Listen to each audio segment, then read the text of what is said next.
সৰুকালৰ স্মৃতিবোৰ আছে বিচাৰি ল'ব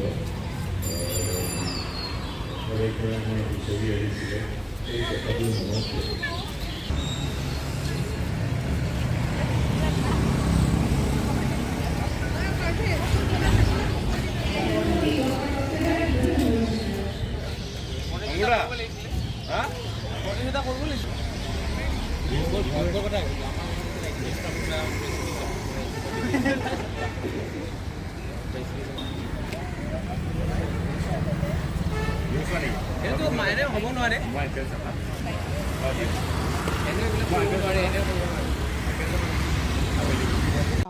এইটো সম্পূৰ্ণৰূপে এটা অগণতান্ত্ৰিক জাননী।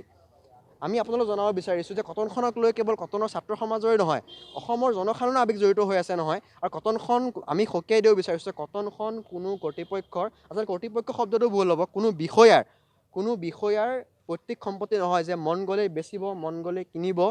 এই কথাটো আমি সকীয়াই দিব বিচাৰিছোঁ। কটনখন শিক্ষাৰ বাবে, শিক্ষাৰ মানদণ্ড ভাল কৰক, যিখিনি ছাত্ৰ ছাত্ৰীৰ সাধাৰণ বেছিক সমস্যা আছে সেই সমস্যাখিনি ভাল কৰাত তেওঁলোকে গুৰুত্ব প্ৰদান কৰক। ইয়াৰ পৰিৱৰ্তে তেওঁলোকে দিনৰ দিনটো যদি এই ভূমি কাক দিব, এই বহিৰাগত গোষ্ঠীক দিব, বহিৰাগত বনিয়াক দিম, এই কথাখিনি যদি এচি কোঠাত বহি যদি জাননীৰ ওপৰত জাননী উলিয়াই থাকে, কটনৰ ছাত্ৰ সমাজে কিন্তু মানি নলয়।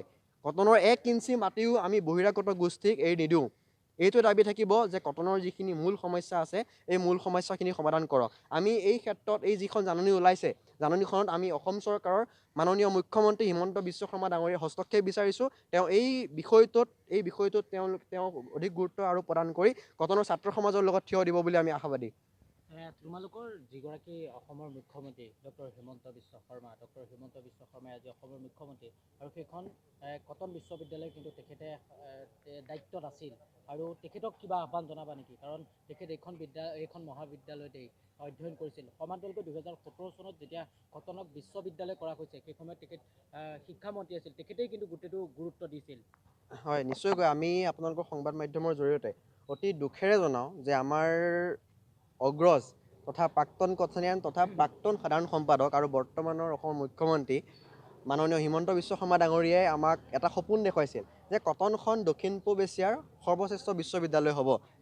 আমি কিন্তু সেই অনুপাতে কটনখনক ইমান আগবাঢ়ি যোৱা দেখা নাই। সেই আপোনালোক সংবাদ মাধ্যমৰ জৰিয়তে আমাৰ তেওঁৰ প্ৰতি অনুৰোধ থাকিব যে তেওঁ আমাক যি সপোন দেখাইছিল, তেওঁ আমাক যি কথা দিছিল, সেই কথাৰ প্ৰতি সন্মান প্ৰদৰ্শন কৰি, সেই কথাৰ প্ৰতি সন্মান জনাই কটনৰ বাবে প্ৰয়োজনীয় যিখিনি আবণ্টিত ধন আছে বা পুঁজি আছে সেইখিনি সোনকালেই মোকলাই দিয়ক। তেওঁ যিখন সপোনৰ কটন দেখিছিল, সেই সপোনৰ কটনখনত যাতে ছাত্ৰ ছাত্ৰী সকলো ধৰণৰ সুবিধা আদায় কৰিব পাৰে তাৰ প্ৰতি দৃষ্টি আৰোপ কৰি আমাক এই পুঁজিখিনি আমাক সোনকালে মোকলাই দিয়ক।